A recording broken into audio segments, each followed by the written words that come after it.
Good morning friends. TG గురుకుల set 2025 చూడండి. ఇక్కడ తెలుగులో ఎప్- ఎక్కువ అడుగుతున్న అంశాల గురించి ఈరోజు తెలుసుకుందాం. ఓకే, ఫస్ట్ వన్ అల్ప ప్రాణాక్షరాలు. అల్ప ప్రాణాక్షరాలు అంటే చూడండి, ఇక్కడ క, గ, ఇన్య, చ, జ, ఇని, ట, డ, అన, త, ద, న, ప, బ, మ, య, ర, ల, వ. వీటిని మనం అల్ప ప్రాణాక్షరాలు అంటాం. ఓకేనా, అల్ప ప్రాణాక్షరాలు అనేది కా నుండి మొదలవుతుంది. ఓకే, ఇక్కడ గుర్తుపెట్టుకోండి, ఇవన్నీ కూడా అల్ప ప్రాణాక్షరాలు. Okay, next మహాప్రాణాక్షరాలు.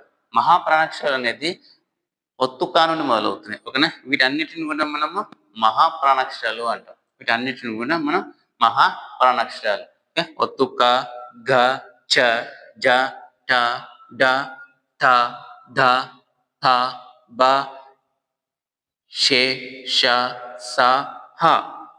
వీటన్నిటిని మనము మహాప్రాణాక్షరాలు అంటాం. ఫర్ ఎగ్జాంపుల్,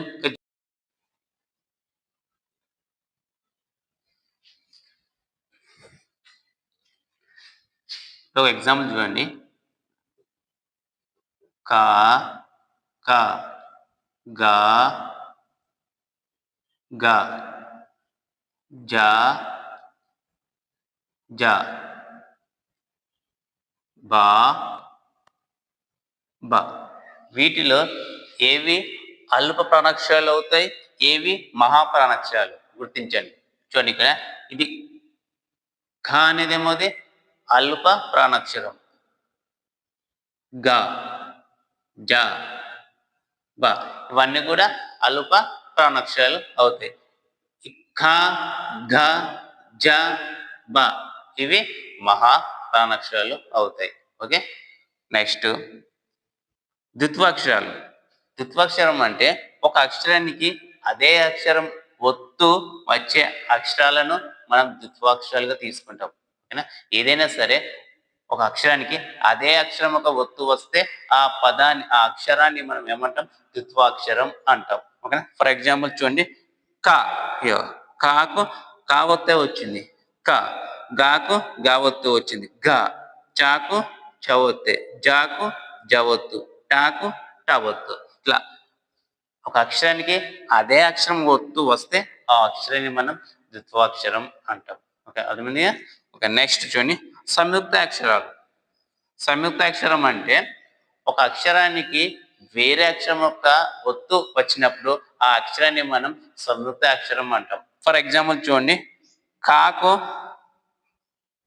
యవత్ వచ్చింది, కన్య, న్యా, న్యా అనేది వచ్చింది ఇక్కడ. అంటే కాకు యవత్ వచ్చేసింది, అంటే ఇది ఏమవుతుంది, సంయుక్త అక్షరం అవుతుంది. చూడండి, గాకు రవత్ వచ్చింది, గ్రా, అంటే ఇదేమవుతుంది, సంయుక్త అక్షరం అవుతుంది. ఓకే, సాకు వావత్ వచ్చింది, స్వ, ఇది సంయుక్తాక్షరం అవుతుంది.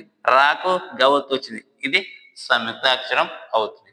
అంటే ఏదైనా ఒక అక్షరానికి అదే అక్షరం యొక్క ఒత్తు వస్తే అది ద్విత్వాక్షరం అవుతుంది. ఆ అక్షరానికి వేరే అక్షరం యొక్క ఒత్తు వస్తే అది సంయుక్తాక్షరం అవుతుంది. చూడండి, ఇక్కడ ద్విత్వాక్షరాలకు ఎగ్జాంపుల్ ద్విత్వాక్షర పదాలు. చూడండి, ద్విత్వాక్షర పదాలు ఏమైతే కొన్ని ఎగ్జాంపుల్స్ చూడండి. అక్క ఏది ద్విత్వాక్షర పదం. ఎందుకు, కాకు కవతో వచ్చింది, కానీ ఇది ఏమైతే ఈ కా కవతో వస్తుంది, ద్విత్వాక్షరం అవుతుంది. పదం ఏమవుతుంది, ద్విత్వాక్షర పదం అవుతుంది. నెక్స్ట్ అన్న, నాకు నవత్తు వచ్చింది, అన్న. నెక్స్ట్ తాకు తవత్తు వచ్చింది, అత్త. నెక్స్ట్ అవ్వ, బాకు వవత్తు వచ్చింది. ఇవన్నీ కూడా ఏమవుతుంది, ద్విత్వాక్షర పదాలు అవుతాయి. నెక్స్ట్ అదే విధంగా చూడండి, సంయుక్తాక్షరాలు. సంయుక్తాక్షరాలు ఇక్కడ సంయుక్తాక్షరాలకు ఎగ్జాంపుల్ కాకు యవత్తు వచ్చింది, అంటే కాకు కవత్తు వస్తేనేమో అది ద్విత్వాక్షరం అవుతుంది. అలా కాకుండా వేరే అక్షరం ఒక ఒత్తు వచ్చింది కాబట్టి ఇదేమవుతుంది, సంయుక్త అక్షరం అవుతుంది, సంయుక్త అక్షరం. ఓకేనా, సంయుక్త అక్షర పదాలు ఫర్ ఎగ్జాంపుల్ చూడండి, కన్య, ఇది సంయుక్త అక్షర పదం అవుతుంది. ఎందుకు, ఇక్కడ నాకేమొచ్చింది, యవత్తు వచ్చింది, వేరే అక్షరం యొక్క ఒత్తు వచ్చింది, కావున ఇదేమవుతుంది, సంయుక్తాక్షర పదం అవుతుంది. నెక్స్ట్ లావణ్య, నాకు యవత్తు వచ్చింది, కావున ఇది సంయుక్తాక్షర పదం.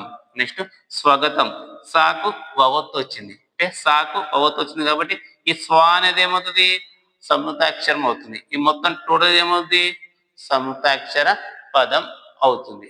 ఓకే, అర్థమైందిగా ద్విత్వాక్షరం అండ్ సంయుక్తాక్షరం అంటే ఏంటి. నెక్స్ట్ అండి అచ్చులు. మనకు వర్ణమాలలో ఓకే, నెక్స్ట్ అచ్చులు. అచ్చులు 16. అచ్చులు ఎక్కడ నుండి మొదలవుతాయి అంటే ఆ నుండి అహ వరకు, అహ ఇక్కడ వరకు ఉంటాయి, వాటిని అచ్చులు అంటాం. అచ్చులు 16. ఓకే, నెక్స్ట్ అల్లులు. అల్లులు 36. ఇవి కా నుండి షా వరకు ఉంటాయి, కా నుండి షా వరకు ఉంటాయి. అల్లులు వచ్చేసి మనకి ఎన్ని 36, అచ్చులు 16. Okay, next ఉభయాక్షరాలు. ఉభయాక్షరాలు 3 ఉంటాయి, ఉభయాక్షరాలు 3 ఉంటాయి. అవి 0, అరసున్న, విసర్గ. ఈ మూడింటిని మనము ఉభయాక్షరాలు అంటాం. ఓకేనా, అచ్చులేమో 16, ఆ నుండి అహ వరకు ఉంటాయి. అల్లులు 36, కా నుండి క్ష వరకు ఉంటాయి. ఉభయాక్షరాలు 3, అవి 0, అరసున్న, విసర్గ. ఓకే, నెక్స్ట్ ఏకవచనం అండ్ బహువచనం. ఏకవచనం అంటే ఒకే ఒకటి ఉంటే దాన్ని ఏకవచనం అంటాం. ఒకటి కన్నా ఎక్కువగా ఉంటే దాన్ని బహువచనం అంటాం. ఫర్ ఎగ్జాంపుల్ చూడండి, పుస్తకం. పుస్తకం ఒకటే ఒక పుస్తకం ఉంది కాబట్టి దీన్ని మనం ఏకవచనం అంటాం. లేదు ఇప్పటికన్నా ఎక్కువగా ఉన్నాయి అనుకోని వాటిని మనం ఏమంటాం, పుస్తకాలు. పుస్తకాలు అంతే కదా. ఇప్పుడు అక్కడ ఒక పుస్తకం ఉందనుకో, ఆ పుస్తకం తీసుకురా అంటాం, పుస్తకం తీసుకురా అంటాం. అదే అక్కడ 2 లేదా 3 పుస్తకాలు ఉన్నాయనుకో, ఆ పుస్తకాలు తీసుకుని రా అని చెప్తాం, అంటే పుస్తకాలు అని చెప్తాం. అది బహువచనం అవుతుంది. ఒకటే ఉంటే ఏకవచనం అవుతుంది. మరొక ఎగ్జాంపుల్ చూడండి, కుర్చీ. కుర్చీ అనేది ఏకవచనం, మరి కుర్చీకి బహువచనం ఏమవుతుంది, కుర్చీలు. కుర్చీలు. ఓకే, నెక్స్ట్ సిరి. సిరి అంటే ఏంటి, సంపద. ఓకే, సిరి అనేది ఏకవచనం అవుతుంది. సిరికి బహువచనం ఏమవుతుంది, సిరులు.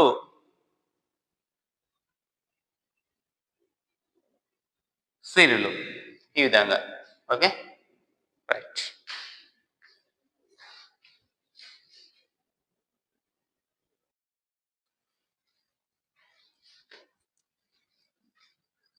ఓకే, ఇంత ముందుకు అల్ప ప్రాణాక్షరాలు, మహాప్రాణాక్షరాలు, సంయుక్తాక్షరం, ద్విత్వాక్షరం, ఏకవచనం, బహువచనం, అచ్చులు, హల్లులు, ఉభయాక్షరాల గురించి నేర్చుకుందామా. ఓకేనా, వాటి గురించి కొన్ని ఎగ్జాంపుల్ చూస్తాం ఇప్పుడు. చూడండి, ఫస్ట్ క్వశ్చన్, ద్విత్వాక్షరం గల పదాన్ని గుర్తించండి. ద్విత్వాక్షరం అంటే ఏమిటి, ఏదైనా అక్షరానికి అదే అక్షరం ఒత్తు వస్తే దాన్ని ద్విత్వాక్షరం అంటాం. చూడండి, ఇక్కడ గంట, ఇక్కడ ఉన్నదా, ద్విత్వాక్షరం లేదు, సంయుక్తాక్షరం కూడా లేదు, కాదు. నెక్స్ట్ చూడండి, నిచ్చెన. నిచ్చెనలో చాకు చవత్ వచ్చింది, చాకు చవత్ వచ్చింది, ఇది ద్విత్వాక్షరం అవుతుంది, అంటే ఇది ద్విత్వాక్షర పదం. ద్విత్వాక్షర పదం ఏమవుతుంది, నిచ్చెన. Okay, right. నెక్స్ట్ చూడండి, సెకండ్ వన్, కా నుండి రౌతి వరకు గల అక్షరాలను ఏమంటారు. ఇప్పుడు దీన్ని మనము ఈ అక్షరాన్ని వాడతలేము, దీని ప్లస్లో ఏం రాస్తున్నాం, అసలు రాని వాడుతున్నాం, అంటే కా నుంచి క్ష వరకు అన్నట్టు, కా నుండి క్ష వరకు. ఓకే, కా నుండి రౌతి వరకు గల అక్షరాలను ఏమంటారు. హల్లులు అంటామా, అచ్చులు అంటామా, ఉభయాక్షరాల, ఏది కాదా. చూడండి, హల్లులు. కా నుండి రౌతి వరకు గల అక్షరాలను ఏమంటాం, హల్లులు అంటాం. ఆ నుంచి హహ వరకు గల అక్షరాన్ని ఏమంటాం, అచ్చులు అంటాం. ఇవి అచ్చులను ఎక్కడ స్టార్ట్ అవుతాయి, ఆ నుండి అహ వరకు స్టార్ట్ అవుతాయి. ఓకేనా, ఉభయాక్షరాలు అంటే ఏమొస్తాయి, 0, అరసున్న, విసర్గ. ఓకే, ఇది రైట్. నెక్స్ట్ చూడండి, థర్డ్ వన్, సిరి. దీనికి బహువచనం ఏమిటి. సిరికి బహువచనం ఏమవుతుంది, సిరులు. సిరులు ఎక్కడ ఉంది, C is the correct answer. ఓకేనా, నెక్స్ట్, ఒక అక్షరం కింద అదే అక్షరం ఒత్తు వస్తే దానిని ఏమంటారు. ఒక అక్షరం కింద అదే అక్షరం ఒత్తు వస్తే దాన్ని ఏమంటాం, ద్విత్వాక్షరం అంటాం. ఎక్కడ ఉంది, ఇస్ ద కరెక్ట్ ఆన్సర్, ద్విత్వాక్షరం. ఓకేనా, ఒక అక్షరంకు అదే అక్షరం ఒత్తు కాకుండా వేరే అక్షరం ఒత్తు వస్తే ఏమంటాం, సంయుక్తాక్షరం అంటాం. దాన్ని సంయుక్తాక్షరం అంటాం. ఓకేనా? రైట్. ఒక అక్షరం కింద అదే అక్షరం ఒత్తు వస్తే దానిని ఏమంటారు? ద్విత్వాక్షరం. Right. Next fifth question. Gandhiji తల్లి పేరు ఏమిటి? గాంధీజీ తల్లి పేరు ఏమిటి? పుత్లీబాయ్. పుత్లీబాయ్. ఓకేనా? తండ్రి పేరు కరమ్చంద్ గాంధీ. ఇక్కడ మనం అడిగింది ఏంది? గాంధీజీ తల్లి పేరు ఏంటి? Putlibai. This is the correct answer. Okay. Next దశకంఠుడు అనగా ఎవరు? దశకంఠుడు. దశ అంటే ఏంది? 10. 10 తలలు గలవారు ఎవరు? రావణాసురుడు. ఎక్కడుంది answer? D is the correct answer. రావణునికి ఎన్ని తలలు ఉంటాయి? 10 తలలు ఉంటాయి. ఓకే. దశకంఠుడు. దశకంఠుడు అంటే 10 తలలు కలవాడు. ఎవరు? రావణుడు. Correct answer. Next seventh one. భూమిష్యులు అనగా అర్థం ఏమిటి? భూమిష్యులు అంటే రాజులని అర్థం. రాజులని అర్థం. ఓకేనా? ఈ అన్ని క్వశ్చన్స్ కూడా మనకు 2024 గురుకుల ఎంట్రన్స్ లో అడిగిన క్వశ్చన్స్ ఇవన్నీ కూడా. ఓకేనా? ఇవన్నీ కూడా 2024 గురుకుల ఎంట్రన్స్ లో అడిగిన క్వశ్చన్స్. Thank you.